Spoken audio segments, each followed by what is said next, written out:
दोस्तों, आज हम आपको एक नई प्रेरणादायक स्त्रीय चरित्र की कहानी सुनाने जा रहे हैं, जिसमें आपको बताएंगे कि स्त्री के चरित्र को कैसे पहचानें। स्त्रियों को अपने लालच और काम वासना के आगे कुछ भी दिखाई नहीं देता, इसलिए ऐसी दुष्ट स्त्रियों से सावधान रहना चाहिए और कभी भी उन पर भरोसा नहीं करना चाहिए। यदि कोई स्त्री पवित्रता होने के ढोंग करती है तो उस पर छिपकर नज़र रखनी चाहिए, क्योंकि ऐसी स्त्री पीठ के पीछे पुरुष से मिलने के लिए जाती है। साथ ही जो स्त्री पति के दूर जाने पर सजती संवरती है, ऐसी स्त्री के लक्षण ठीक नहीं होते हैं। जो स्त्री हर रोज़ नए नए वस्त्र पहनकर बाहर जाने का बहाना खोजती है या फिर पति से एकनिष्ठ रहकर प्रेम नहीं करती है, तो जाहिर सी बात है कि वो किसी के साथ घूमने जा रही है। मित्रों, शास्त्रों में कहा गया है कि जहाँ पर स्त्री की पूजा होती है वहीं पर लक्ष्मी निवास करती है,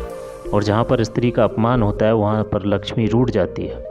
हमारे शास्त्रों में स्त्रियों को घर की लक्ष्मी कहा गया है। अगर शुभ लक्षणों वाली स्त्री घर में रहती है तो उस घर की सदैव उन्नति होती है, किंतु अगर स्त्री में अशुभ लक्षण हो तो वह घर बर्बाद हो जाता है। दुष्ट स्त्रियां हंसते हुए पुरुष के साथ समय देखकर हंसती हैं, रोने वाले के साथ रोती हैं, तथा जो उन्हें पसंद नहीं है उसके साथ मीठी मीठी बातें करके उसे बस में करती हैं। उल्टा स्त्री के मुख में अमृत की बातें और मन में हलाहल विष भरा होता है। अपने स्वार्थ लिए किसी के साथ कुछ भी कर पाती हैं। काम के लिए किसी भी पुरुष को अपना बना लेती हैं, जैसे एक भंवरे की तरह जो ताज़े ताज़े फूलों के रस को चूस कर करर उड़ जाता है। उसी तरह स्त्रियां काम पूरा होने के बाद अपने हाथ में अपनी छाती और माथा पीटती हैं। दोस्तों, जब पति घर पर नहीं होता है तो स्त्रियां स्वेच्छाचारिणी बन जाती हैं और अपने मन की करने लगती हैं। कहते हैं उल्टा स्त्रियों का अपने पतियों में जो अनुराग नहीं होता, इसके विपरीत पुरुषों में उनकी आसक्ति खूब होती है, पर पुरुषों के लिए उनके मन में बहुत अरुचि होती है तथा अपने पति का प्रिय वचन भी कड़वा लगता है। ऐसी स्त्रियां जिनका मन दूसरों पुरुषों से लगा रहता है, वे अपनी ममता भी भूल जाती हैं, लोगों की निंदा भी हंसकर सहन कर लेती हैं, पराये पुरुषों के बंधन में डूबकर अपनों को भी भूल जाती हैं, और अगर किसी से भी घृणा करती हैं तो उसके प्राण भी चले जाएं तो भी हंसकर स्वीकार कर लेती हैं। अगर आपको सच में कोई औरत या लड़की के बारे में जानना है तो इस वीडियो को अंत तक देखें। आइए शुरू करते हैं। प्राचीन काल की बात है। भोपाल देश में राजा सोम राज करते थे। वे बड़े ही धर्मात्मा और न्यायप्रिय राजा थे। उनके गुरु का नाम ऋषि डूंग था। वे सभी शास्त्र विद्याओं में निपुण थे। उन्होंने कई राजाओं को शिक्षा प्रदान की थी। फिर एक समय की बात है, किसी कारणवश राजा सोम को ऋषि डूंग की सहायता पड़ी तो उन्होंने उन्हें बुलावा भेजा। वहीं दूसरी ओर जब राजा का बुलावा गुरुजी को मिला तो उन्होंने सैनिकों को बोला कि तुम आगे निकल जाओ, मैं कल आ जाऊंगा। ऋषि डूंग एक भिक्षु थे जो हमेशा पैदल चलते थे तथा भिक्षा मांगकर ही अपना जीवन यापन करते थे। मित्रों, अपने शिष्य राजा सोम का निमंत्रण मिलते ही ऋषि उनके राजधानी की ओर चल पड़े। तभी चलते चलते उन्हें रास्ते में ही शाम हो गई। संध्या के समय वे एक गांव में जा पहुंचे। वहां पर उन्होंने देखा कि एक किसान अपनी स्त्री के साथ जा रहा था। ऋषि ने उस आदमी से कहा, भाई, एक यात्री हूँ, आगे मुझे बहुत दूर राजधानी जाना है, पर रात्रि होने के कारण मैं अब आगे नहीं जा सकता। कृपया करो, आज की रात आप मुझे अपने घर में ही आश्रय दे दो। जैसे ही सुबह हो जाएगी मैं यहाँ से चला जाऊँगा। ऋषि की इस प्रकार निवेदन करने पर उस किसान ने सोचा, चलो कोई बात नहीं, संध्या समय अतिथि मेरे द्वार पर आए हैं और घर आए, मेहमान को निराशा क्यों करें, वैसे भी एक रात की ही बात तो है। इसलिए उसने सोचा, ऋषि को सेवा भगवान की सेवा कहलाती है। उसने अपनी पत्नी बिमला से कहा, आज की रात ये साधु महाराज हमारे अतिथि हैं, तुम इन्हें लेकर घर लौट जाओ। और इनके भोजन पानी तथा सोने की व्यवस्था करना। तब तक मैं खेत से चुपके से अफीम लाता हूँ जो कल राजधानी के बाजार में बेचनी है।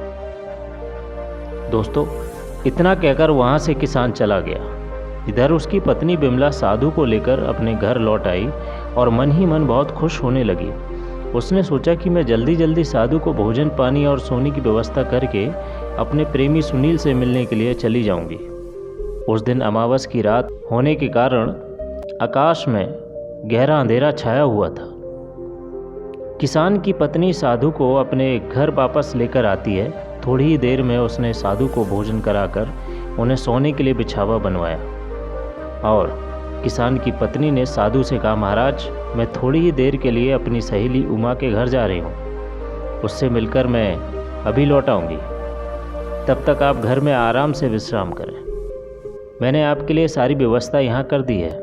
इतना कहकर वह श्रृंगार आदि करने लगी और अपने प्रिय सुनील से मिलने निकलने लगी।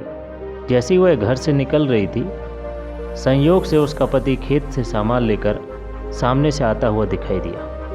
पति को देख वह डर के मारे एकदम से उल्टे कदमों से पीछे की तरफ भागते हुए घर लौटी और जल्दी जल्दी से अपने श्रृंगार को बिगाड़ने लगी। तभी वह पहले की तरह बनकर तैयार हो गई और चुपचाप घर में आकर बैठ गई। उसका पति अफीम के नशे में धुत था, फिर भी उसने समझ लिया कि उसकी पत्नी उसे देखकर वापस लौटकर क्यों भाग खड़ी हुई, और थोड़ी ही देर पहले तो वो उसे साधारण वेशभूषा में छोड़ गया था, पर इतनी जल्दी वह श्रृंगार करके आभूषण पहनकर कहाँ जा रही थी। वो उसकी कुटिल मंशा को समझ गया था, क्योंकि उसकी शिकायतें वो लोगों के मुख से पहले भी सुनता आ रहा था। उसने घर में घुसते ही क्रोध भरी नज़रों से उसे देखते हुए उससे पूछा, तुम इस समय कहाँ गई थी? तब उसकी पत्नी ने कहा, ए जी, आप ये कैसी बातें करते हो? मैं भला इस घनघोर अंधेरे में कहाँ जाऊंगी? मुझे लगता है कि आपको अफीम के नशे में आपकी आंखों से धोखा हो रहा है। तब उसका पति गुस्से के साथ कहता है, तुम्हारे कारनामे में मैं बहुत दिनों से सुनता आ रहा हूँ और आज मैंने तुम्हें अपनी आंखों से बाहर जाते हुए देखा है। अब मुझे पूरा विश्वास हो गया है कि तू मेरे ही आंखों में धूल झोंक रही है और मेरे गैर हाजिरी में तुम किसी और से मिलने जाती है। रुको, आज मैं तेरा अच्छा इलाज करूँगा। इतना कहकर किसान ने अपनी पत्नी को खूब डंडों से पीटा और उसे घर के एक कमरे में एक खंबे से बांधकर खड़ा कर दिया। काम के थकान और नशे के कारण वो भी जाकर सो गया। वही दूसरी तरफ किसान की पत्नी की उमा नामक सहेली थी, जिसका पति राजा के यहाँ सैनिक का काम करता था। जब उसने पति को थक करके गहरी नींद में सोते हुए देखा तो मौके का फ़ायदा उठाकर वो अपनी सहेली से मिलने गई और बोली, अरे ओ बिमला, सुनील तुम्हारा प्रियवर गांव के बाहर तुम्हारी प्रतीक्षा कर रहा है, तुम उसके पास जाओ, वो बहुत गुस्से में है, जल्दी से जाओ। तब उमा बिमला से कहने लगी, अरे ओ उमा, बात तो तुम्हारी ठीक है, पर मैं इस समय कठिन बंधन में जकड़ी हुई हूँ, मैं बाहर कैसे आ सकती हूँ? और दूसरी ओर मेरा पति पास में ही पड़ा सो रहा है, अब तू ही बता मैं क्या करूँगी। तब उमा कहने लगी, बिमला तू चिंता मत कर, तेरा पति नशे में धुत है, ये सुबह से पहले नहीं जागेगा। मैं एक काम करती हूँ, मैं तेरा बंधन खोलकर तेरी जगह पर खुद बंद कर खड़ी हो जाती हूँ। मित्रों, बिमला को उमा की बात अच्छी तरह से समझ आ गई थी, तभी उन दोनों ने वैसा ही किया। बिमला ने अपनी सहेली को अपने स्थान पर बांधकर खड़ा कर दिया और स्वयं अपने मित्र के पास चली गई। फिर थोड़ी देर बाद किसान को अपने किए पर पछतावा होने के कारण उसकी नींद टूटी और वह जाकर अपनी पत्नी के पास जाकर कहता है, ये बिमला, अगर आज के बाद तू बाहर जाना छोड़ देगी और मुझसे जबान लड़ाना छोड़ देगी तो मैं अभी तेरा बंधन खोल सकता हूँ। मुझे अपने किए पर पछतावा हो रहा है। दोस्तों, पर उस बेचारे किसान को क्या मालूम था कि जिसने वो बंधन खोलने की बात कर रहा है वो उसकी पत्नी नहीं बल्कि उसकी उल्टा सहेली उमा है। तभी आवाज़ को पहचानना जाने के डर के कारण उमा ने उसकी बात का कोई जवाब नहीं दिया किसान ने फिर वही बात दोहराई। वो फिर भी कुछ नहीं बोली। उसको निरुत्तर देखकर फिर से किसान का गुस्सा सर के ऊपर चढ़ गया।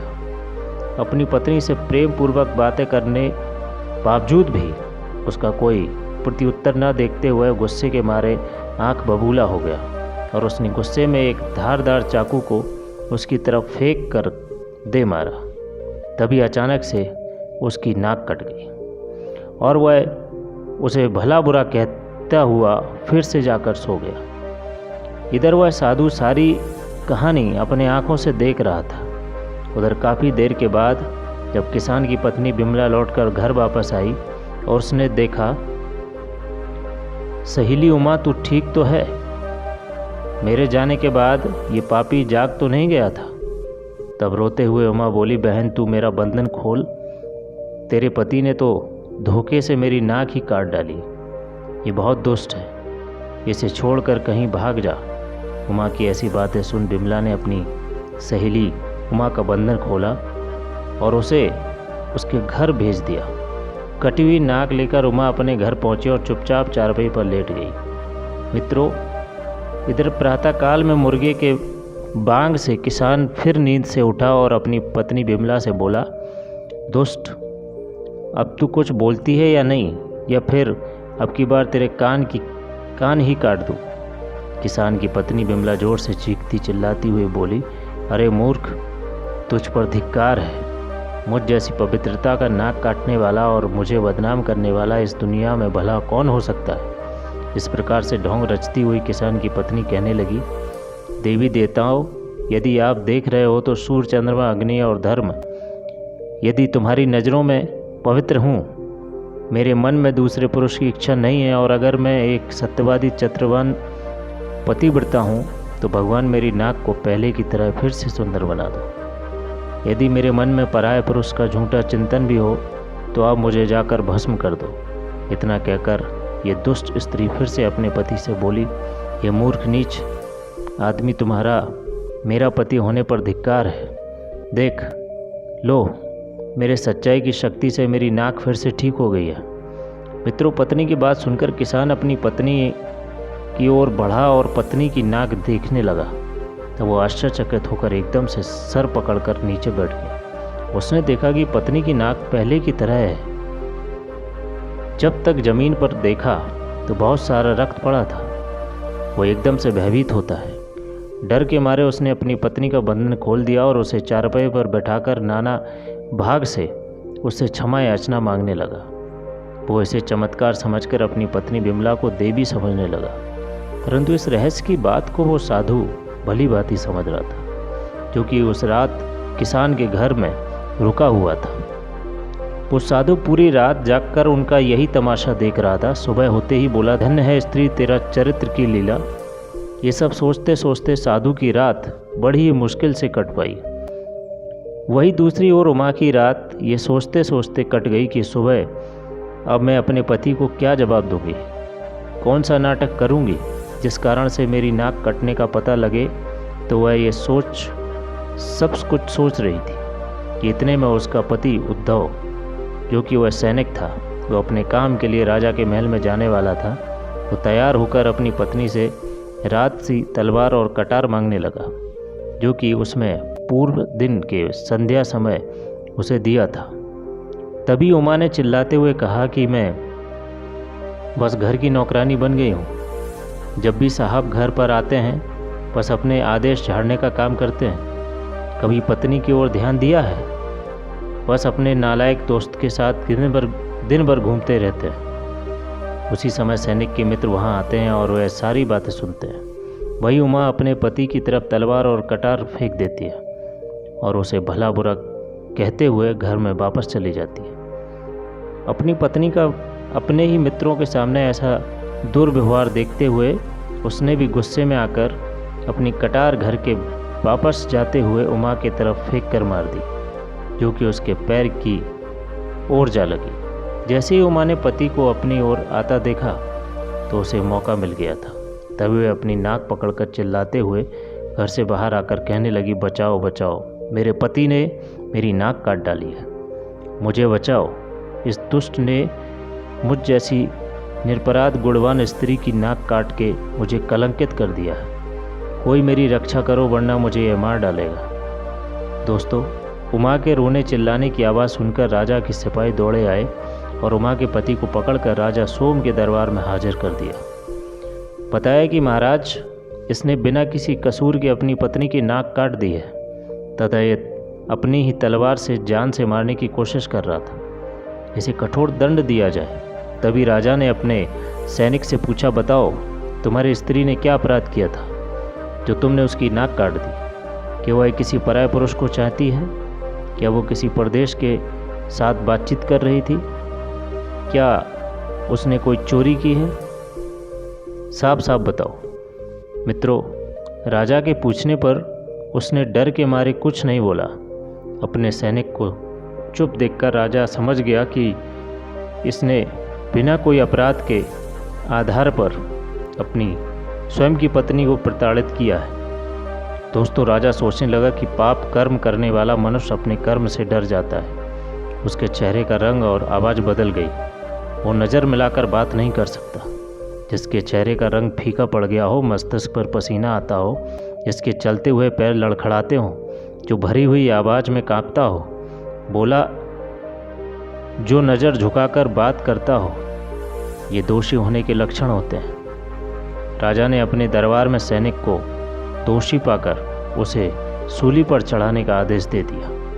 राजा के अन्य सिपाही बेचारे निर्दोष सैनिक को ही सूली पर चढ़ाने के लिए ले जाने लगे। उसी समय साधु महाराज अपने शिष्य राजा के दरबार में आ जाते हैं। राजा उन्हें प्रणाम करते हुए अपने गुरु को आसन पर बिठाते हैं। जब साधु ने उस स्त्री की ओर नज़र घुमाई तब उन्हें वो रात का सारा घटनाक्रम उनके सामने आ गया और अपने राजा से कहा, राजन, एक त्रिया चरित्र की घटना है जिसके बारे में मैंने तुम्हें बताया था। किसी भी स्त्री के मामले में जल्दीबाजी में निर्णय नहीं लेना चाहिए। हे राजन, यहाँ अन्याय हो रहा है। ये सैनिक बिल्कुल निर्दोष है। इसकी उल्टा स्त्री ने इसे जाल में फंसाया है। तभी साधु महाराज ने किसान के घर की रात वाली पूरी घटना राजा को सुना दी। तब राजा ने गुरु की बात सुनकर तुरंत किसान को बुलाया और नाक काटने वाली बात पूछी तो उसने राजा को सारी सच्चाई बता दी। तभी राजा ने किसान की पत्नी बिमला को राज दरबार में बुलाया।